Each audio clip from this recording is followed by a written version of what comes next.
Okay, so today we are in Unit 3 doing Lesson 3 over the skeletal system and the appendicular bones. So let's talk about what we've learned so far. We know that there are 7 systems of the human body. Can you name them? We got the skeletal system, the muscular system, the circulatory, the respiratory, the nervous, the excretory, and the digestive system. Do our human body systems work independently or are they interconnected? So remember that they are interconnected. They have to rely on each other. Bones need muscles. We also rely on our nervous system because our nervous system is what tells our bones to our muscles to tighten so that our bones can move. So we could not function without all of our systems combined. They are interconnected. So what is the term used to describe the skull, spine, and rib cage? Does anyone remember what that term was? It's similar to an axis on Earth, except it's not axis. We call them the axial bones. Does anybody remember why the skull, spine, and rib cage were called this? Okay, so remember they form the bones that are in the center of our body, just like the axis of Earth. Do you remember what's important about these bones? Okay, these bones, they protect our most important organs. You've got the rib cage that protects your heart and your lungs and your stomach and all of the important organs in the chest body cavity. You've got your cranium that protects your brain. You've got your spinal column that protects your spinal cord. So very important, all of them together. And they are called the axial bones. Why is the skeletal system as a whole important to the human body? Well, what would happen if you didn't have a skeleton? Remember, the skeleton is the framework that keeps the body from toppling over. Without it, you'd just be a big pile of blubber on the floor. So again, let's look at our systems. The first one is our skeletal system. That's the first one that we talked about. Let me back up again. So we talked about the skeletal system. That's the one that we're working on right now. Let's refresh our memory of what the others were. We have the muscular, the nervous, the digestive, the excretory, the circulatory, and the respiratory. And we are, in fact, working on the skeletal system. Here is our purpose for listening. We're going to listen carefully to learn more about the skeletal system, except today we're going to learn about the appendicular bones and the joints. And we're going to listen for the main idea or important points, and we're going to discuss those more later. So here we go. Hello again. Before we begin, I want to know who is able to correctly spell the big V word that we talked about the last time we met. Who would like to spell vertebrate? V-E-R-T-E-B-R-A-E.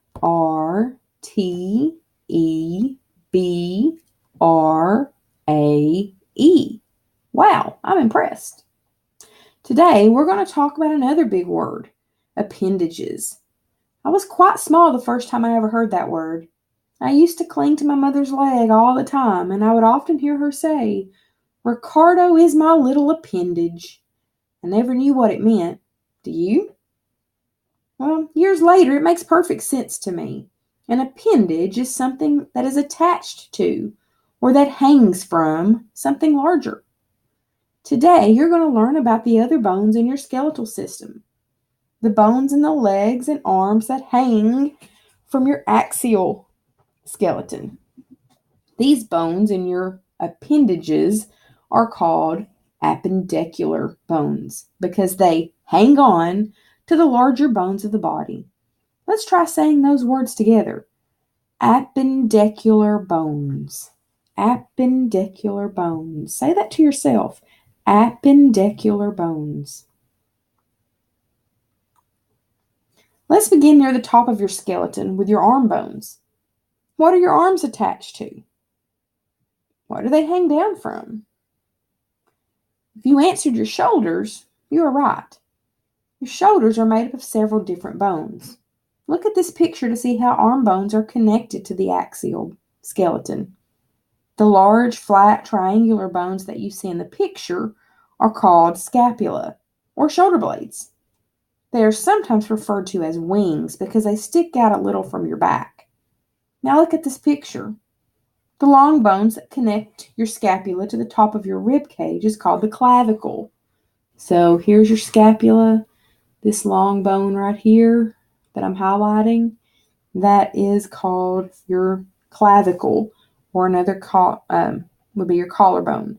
Shirt collars cover your collarbone. So if you can actually feel your collarbone across, sort of down, out from your neck and over toward the top of your shoulder. Let's move down your body to the base of your axial skeleton. How are your legs attached to your spine? Well, legs need a hanger too. Their hanger is called the pelvis. A group of strong bones illustrated in this picture. Put your hands on your hips and see if you can feel the bones that stick out at your side. These are called your hip bones or the pelvic bones.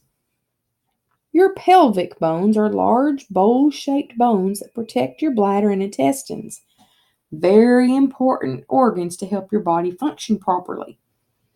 Your pelvis is connected to your spine by the sacrum, which is a triangular bone that sits between the two hip bones of your pelvis. So right here, this that I'm outlining is your pelvis, and then your sacrum is this back part. And here is your tailbone. It almost looks like a little rattler of like a snake. Leg bones and arm bones are a lot alike, but leg bones are thicker and stronger than arm bones. In fact, the longest, heaviest, and strongest bones in your entire body is in your leg. Does anyone know the name of this bone? It's your thigh bone. It's the femur. Your femur is connected to your pelvis and extends all the way down to your knee. So this connects to your pelvis and goes all the way down to your knee. If you look at the picture, you will see two bones in the lower part of the leg. The larger of the two, the one in the front of the leg, is called the tibia, or the shin bone. The thinner bone behind it is called the fibula. Both the tibia and the fibula connect the knee to the ankle. So down here we have our ankle. That's a lot of information. I suspect that some of you are wondering how all these bones are connected. Sure, they're attached to hangers, the scapula and the pelvis. But how? Are they glued in place? The point where two bones meet is called a joint. Without joints, your body would not be able to move. There are three main types of joints in your body. There are movable, there are immovable, and there are partially movable. In other words, some joints can move, some can't, and some can move a little bit. Let's take a closer look at all three of these. Oops. The most movable joints in your body are ball and socket joints. Make a fist with one hand, and then wrap the fingers of your other hand around it. Your fist is like a ball in the socket of the other hand. You can move the fist around easily inside the other hand, can't you? This type of joint is found in your hips and your shoulders. So if you look right here, I'm actually going to back up a minute. Right here, this is like the ball, and it has a little socket. Oops. Oh, you can actually see it here too. It has a little socket. So here's the ball that comes off of the femur, and here's the socket that it goes in. And because it's rounded, it's able to move freely. So ball and socket joints move freely. You have those at your hip. You also have those at your shoulder. Ball and socket joints allow you to swing your arms and legs in full circles. Other movable joints are called hinges or hinge joints. They work like the hinges of a door. Your jawbone right here is a hinge. Can you think of any other hinge joints that allow your bones to move only back and forth instead of turning in a full circle? Some examples of those would be your knees. Your knees can't rotate in complete circles. They can sort of move a little, but mostly they just move back and forth. Your elbow would be an example of a hinge joint. Your wrist, your ankles, and your knuckles all have hinge joints. In fact, your knee joint connecting your femur to your tibia and fibia, here's your knee joint connecting your femur to your tibia and fibia down here, is the largest, strongest joint in your whole body. It lets your body bend at the knees. If you stand up and bend at the knees, you're bending your knee joint. Imagine trying to walk without those hinge joints. It'd be pretty hard. Some joints permit no movement at all. These are called immovable joints because they just lock bones together, forming solid bones as hard as a turtle's shell. Can you think of any axial bones that fit that description? You're right. The joints that connect the bones in your skull are locked firmly in place, allowing no movement where the bones come together. The third type of joint in your body is the partially movable kind, the ones that move a little bit, but not nearly as much as the ball and joint, or the ball and socket, or the hinge joints. Can anyone think of an example of a partially movable joint in your body?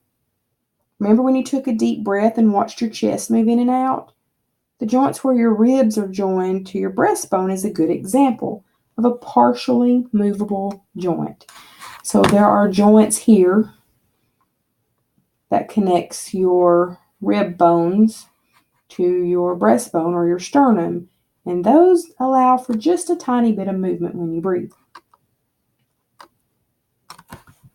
Remember cartilage, the soft, gristly tissue found in your nose and backbone and between your vertebrae? Cartilage is found at the ends of bones where they connect with joints as well. This smooth, elastic tissue serves an important purpose. Try rubbing your palms together. Do you feel heat? If bones and joints rubbed back and forth together like this with nothing in between, your bones would soon wear out. Instead, a smooth, slippery coating of cartilage covers bones where they meet joints, protecting them and helping them to last longer. That makes me think of a riddle to ask you. We are tough straps of strong, elastic tissue that bind bones together. Our name has 3 syllables and comes from a word meaning to tie. What are we? Cartilage protects your bones from rubbing together, but another connective tissue acts like straps, wrapping around your joints to actually hold your bones together. These thick cords are called ligaments. You can see the ligaments in the picture. Some are round like ropes, others are flat like ribbon, but they are all extremely stretchy. Has anyone ever told you that he or she is double-jointed? Double-jointed people can bend their fingers further back than other people, but they don't really have extra joints. The ligaments holding their joints together just stretch farther than normal. Is anyone here double-jointed? Remember, you don't actually have 2 joints. You just have really stretchy ligaments. Ligaments and other protective tissue help prevent injuries to your bones. Nevertheless, bones still get injured and wear out. Humans are very active. Walking, running, jumping, and playing put stress on your bones.